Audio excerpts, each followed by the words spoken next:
Hoover's Rotten Apple, Chapter 26. Ladies and gentlemen, we have finally arrived at the event days in the making. Welcome to the one and only Almond City. Dale snarked as he and Elmer rolled past the dehydrated welcome sign. Soon their entire world became concrete. Concrete streets with concrete sidewalks and skyscrapers built from concrete walls.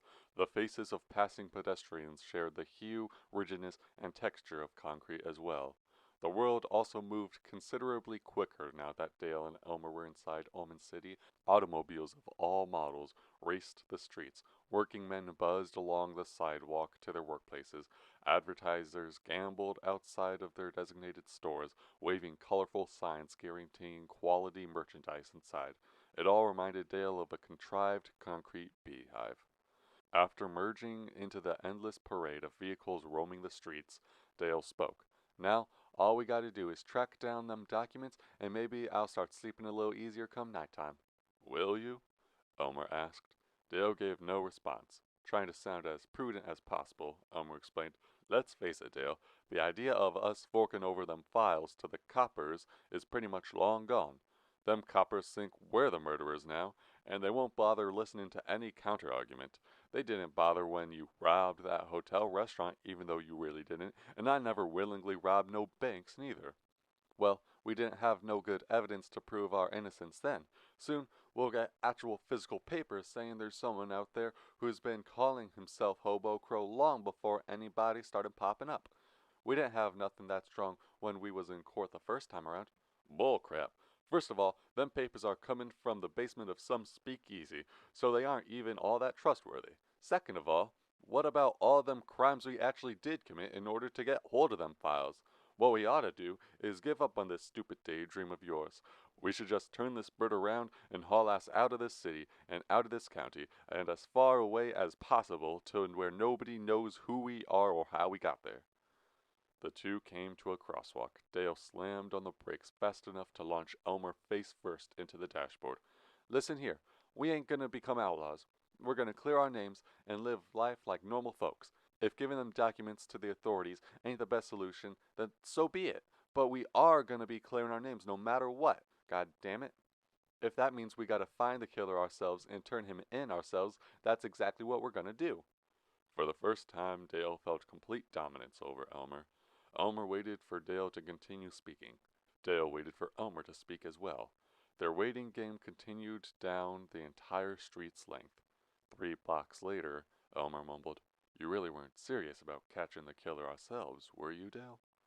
I don't know. Dale didn't remember speaking of catching the killer. He only remembered yelling, followed by silence. Although taking matters into their own hands was one of the many thoughts he entertained solely as a pastime while on the road. Apparently, the joke has subconsciously metamorphosed into a much more serious idea since. Actually, yes. I believe if anyone's qualified to find the killer, it's the 2 folks he's framed. Once we get to the speakeasy, we'll find out more about him than any detective. And if the police don't believe us when we bring them the records, they will when we bring them the fellow who committed the murders. You can't deny that. You're crazy. We can't stand up against some psychopathic murderer. Too much could go wrong. I could die. You could die. We could both get framed even worse than we are now and have the entire nation against us. Who knows? Well, if we ain't gonna take him on, who will? But Dale knew nothing regarding the malignant details noted in Joe Hershey's letter from Hobo Crow. He had nothing to fear Hobo Crow by, other than the corpse of Palmer's sister, Sissy. And Elmer was confident that Dale's traumatic encounter with Sissy had been suppressed or erased altogether from his working memory. If he didn't forget the encounter himself, he would certainly forget the macabre features such as the maggots, the liquefied flesh, and the bacteria-infused muscle. Let me think it over a bit, okay? I'll give you some time, don't worry, Dale said. Where to now? I want to talk to Freddy. Take this next left and drive to the end of the street, Elmer instructed. Dale nodded and turned onto a 1-lane street, with 5 rectangular brick boxes erected on each side. Wedged in between each building was a junked alleyway narrower than the street. The street's last alleyway was supposed to lead to Freddy's, only the building containing the speakeasy had vanished entirely. The only trace of Freddy's bar's existence was a roofless basement where the building once stood. The basement was brimming with charred rubble and laced with goopy ash. Parked beside the ruins was a metal boxcar-sized canister filled with the speakeasy smoking and smoldering remains. A crew of 4 construction workers all toiled at packing the container with as much debris as possible. What in the name of? Dale shook his head with enough force to flutter his hair. To Elmer, he said, "Hey, should I drive away before any of them workers approach us?" Elmer heard nothing. His thoughts were too loud to hear any noise from outside his head. He was busy cycling through all the chaotic sequences of events that led to Freddy's bar crumbling. He was busy prognosticating Freddy's current whereabouts. Without a speakeasy, Freddy would be homeless, starving, hurt, or worse yet, dead. But what boomed loudest inside Elmer's head were the words carved into Sissy's carcass. Hobo Crow. Dale ended up driving wherever the city streets led him. Neither he nor Elmer possessed the courage to unmute the truck's radio. Instead, Elmer cranked down his window, and the two listened to the sounds of Almond City. Honking drivers, swearing pedestrians, faraway police sirens, ringing doorbells, trash falling into dumpsters, puppy-sized rodents scurrying away, polluted air blowing in and out of their vehicle. Dale drummed his fingers on the steering wheel and said, "We weren't looking for Freddy, remember? We was just looking for them documents. We was fixed on lifting those false accusations, and for that we needed documents, not Freddy or his booze." "Well, those documents are gone too." Elmer punched the dash. "Didn't you see the rubble? Everything's burned. The floor caved in and now everything's all burned and charred to hell.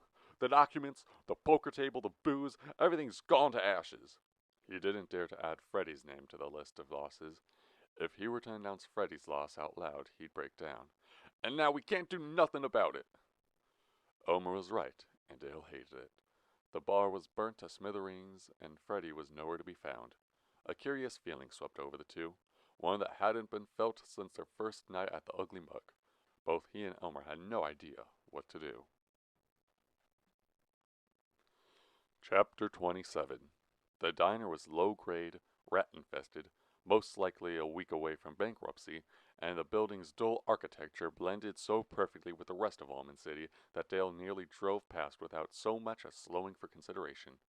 "I told you a million times, it don't matter the situation, how stressed or tired you are, or nothing like that. We still gotta eat during lunchtime or else we'll get even more stressed and tired," Dale said, stepping foot into the restaurant's paved parking space.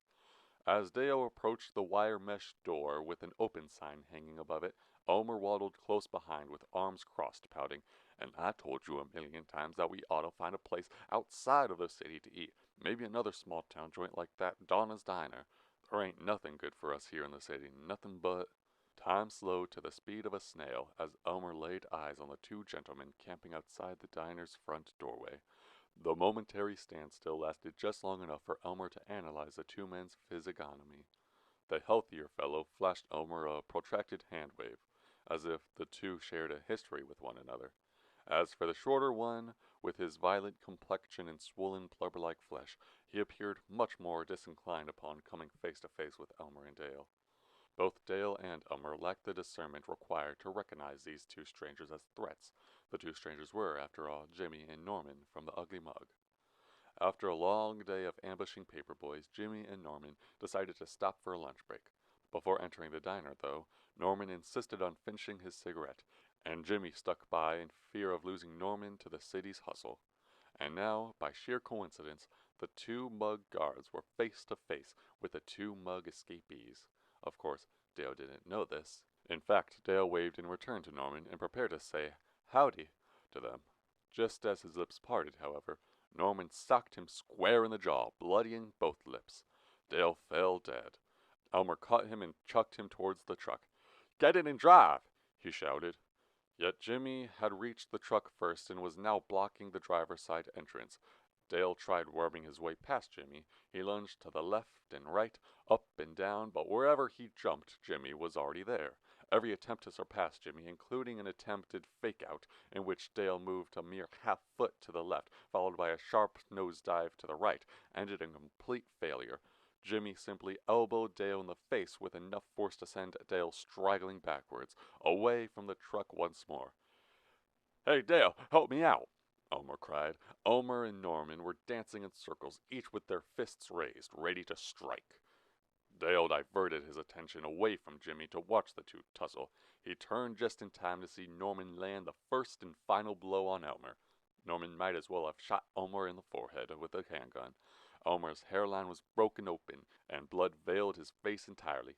"Shit," Dale muttered. As soon as Elmer's chin buried itself in the asphalt, Norman set his sights on Dale. Unwilling to suffer the same fate as Elmer, Dale abandoned all predetermined destinations such as the truck or diner. Instead, he fled the lot altogether. With each leap and bound made, he muttered, "Shit, shit, shit, shit." As he retreated, he heard Norman halloo, "Get him, Jimbo! You're the quicker of the two. You got this. You were born for this."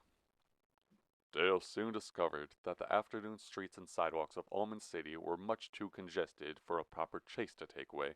Within the first 5 minutes, he shouldered a petite woman into the arms of her man. Not only did this infuriate her man, who immediately snarled, "Why, I oughta," it also brought immense pain to the woman, who was sporting high heels and, while falling, rolled her ankle as though it were made of rubber. The very next step Dale took landed perfectly on the freshly shined shoe of another distinguished gentleman, who responded in a non-gentlemanly manner. "What the hell do you think you're doing?" It never occurred to Dale that these hindrances were just as irksome to Jimmy as they were to him, and it instead became his priority to escape the crowded streets and sidewalks. So, a 90-degree turn was made into the first alleyway Dale stumbled past. He entered the narrow brick passage without so much as checking where it led. Not that the ending was visible anyway, given that the alleyway's shape was akin to a gigantic L. The alleyway was so skinny, Dale was hardly able to outstretch both arms once inside. That was the first of many new conundrums brought upon him by abandoning the sidewalks. The second conundrum wasn't realized until after Dale tripped and fell into the wet, jagged concrete floor, scraping both his palms and skinning his knee. As he struggled to raise from the gray, lukewarm puddle he'd been submerged in, he realized the alleyway was infested with hobos, the recently evicted, and the permanently displaced. Each hobo sat with his back against one wall, and his unfed, wiry legs outstretched so that his feet were pressed against the wall parallel to the one he was leaning against. Because the hobos kept so low to the ground, and Dale's gaze was fixated only on what lay directly ahead, he didn't notice the multitude of hobos at first. And the hobos, whose minds were so clouded and fatigued by their economic hardships, never noticed Dale either. In return, they never bothered moving their legs for him. Just as Dale began lifting himself off the cement, Jimmy came hurling into the alleyway. He tried running after Dale, but soon fell over the exact same outstretched legs belonging to the exact same hobo, just as Dale had. To navigate through the alleyway without tripping or stepping on a hobo, each had to not simply run, but shuffle, hopscotch, and high-knee. The two soon became nothing more than a couple of athletes practicing their ladder drills, and hardly any distance was made because of it. "All right now," Jimmy panted as he bounced along. "What are you, some sort of copper?" a hobo responded, raising his leg into the air just as Jimmy tried hopping past, tripping Jimmy up and planting him into the lap of another vagrant. The entire alleyway ignited into volcanic laughter. A game was soon created among the homeless to see how many times they could trip Jimmy in total. All the while, the rest of the homeless retracted their legs, allowing Dale to pass by with ease. "Run, boy, run!" they called as Dale passed. "Don't let Johnny Law get you! Be free! Run!" And Dale ran indeed. He soared through the remaining alleyway. All the while, Jimmy was incapable of regaining proper footing. Not only were the homeless tipping Jimmy, they began kicking at him too. They were concentrating all their power into assuring Dale got the lead. If only the lead would have led somewhere. For, as soon as Dale turned the alleyway's corner, the chase was over. The alleyway led to nowhere, except for an unscalable brick wall. Jimmy limped around the corner and watched Dale lay dozily beside the wall. Both knew the chase was through. Jimmy squatted beside Dale, his legs nearly given out on his way down, and asked, "You done running?" Underneath all the heavy panting that shook his voice was a timid reverence. "Depends," Dale said, trying his best to copy Jimmy's welcoming manner. "What are you going to do with us? You going to take us away? And if so, what'll happen once we get wherever we're going?" "We?" "Yeah, Elmer and I." "Oh." Jimmy wiped his brow and considered the situation. He thought about Dale, Elmer, and Blue. He pondered every possible action and consequence available at his disposal before saying, "How about this? Come with me, and I hope you get out of the city. Blue's got watchmen patrolling every other block, so it'll be near impossible to escape without my help. What do you say?" Jimmy extended his hand to help Dale off the ground. Dale latched on and was lifted to his feet. "I can't," Dale said apologetically. "We gotta find Elmer and Freddie and them files. I can't leave the city without them." "I can get Elmer back to you. My partner Norman wouldn't like it, but he's an... Wait a second. You ain't talking about Freddie the bartender, are you?" Dale's eyes exploded with avidity. "You know about Freddie the bartender? The one whose bar blew up?" "Not personally, but I know some basics. Who he is, what he did, where he's at. Come on, let's go back to the diner. We can talk about it more once we meet up with Elmer." As the two staggered along the bustling sidewalk, Dale explained the entire story to Jimmy, from the prison escape to the body in the sewer to the drink-off at Freddy's Speakeasy. He spoke of tricking Palmer and working for the Lowrys and reuniting with Joe and discovering the remains of Freddy's bar. Jimmy nodded accordingly, believing every word Dale said. But when Dale entreated that Jimmy take him and Elmer to visit Freddy's new location, Jimmy simply shook his head. "Sorry, but that's a no-can-do. If any of the other guards see me leaving Almond City, they'll report it, which will make them hunt after me. And if they find me, they find you. All I can do is tell you where to go and then either pretend this whole conversation never happened or take off in the opposite direction. And to be honest, I'm starting to prefer the latter option." "Then you should. No good's gonna come from you working for Blue." "You make it sound so simple. You don't know much about me, though. My name's Jimmy. I'm a family man. A pregnant wife and daughter are at home waiting for me as I speak. If only there was a way. Oh, I don't know." Chapter 28. Norman sat beside Elmer. Both were propped against the truck's tailgate watching the passing traffic. At least, Norman was watching the passing traffic.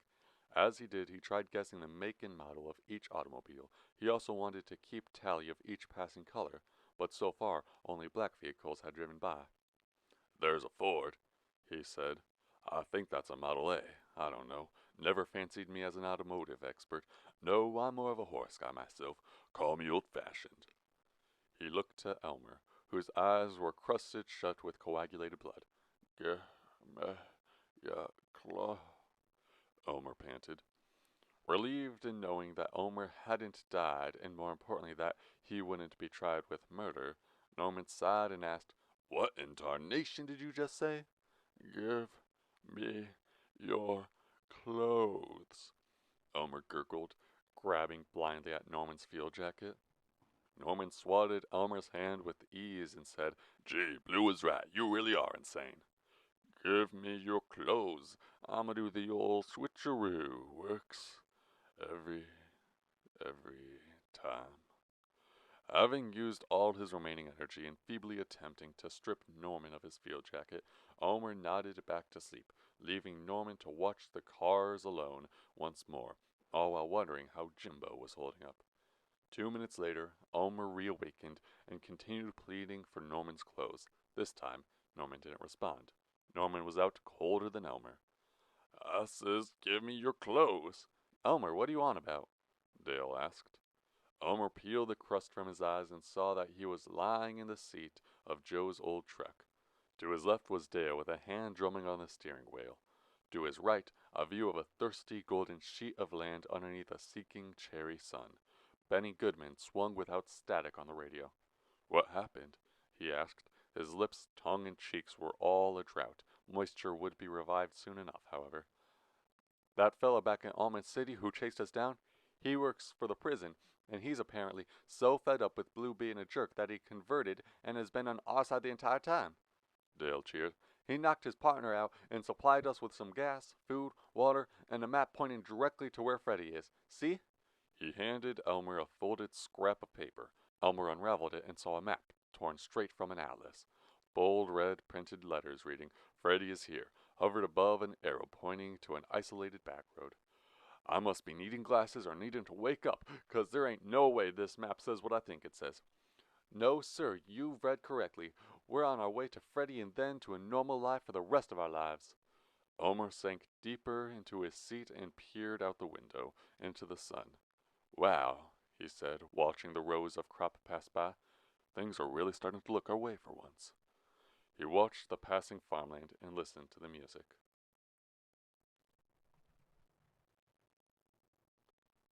Chapter 29. The peach pump full moon conquered the sky considerably early that night. Its reflective lunar surface hailed down upon the working men, yet the silver light signified no upcoming relief in the form of bedtime or respite.